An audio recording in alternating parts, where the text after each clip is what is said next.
Rencana serangan militer Israel ke Iran bocor di tangan Amerika Serikat.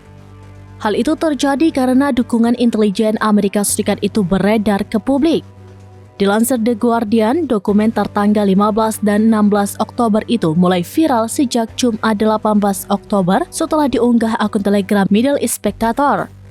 Dokumen itu ditandai sangat rahasia dan hanya bisa dilihat Amerika Serikat serta sekutu Five Eyes-nya, yakni Inggris, Kanada, Australia, dan Selandia Baru. Setidaknya ada 3 rencana penting dari Israel untuk membalas serangan rudal Iran. Pertama, Badan Intelijen Visual Departemen Pertahanan Amerika Serikat diduga mempersiapkan amunisi udara canggih untuk Israel. Angkatan Udara Israel atau IAF akan menggunakan jet tempur dan drone menyerang Iran. Ketiga, Badan Keamanan Nasional Israel telah melakukan simulasi matang untuk menyerang Iran.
Download Tribun X sekarang, menghadirkan lokal menjadi Indonesia.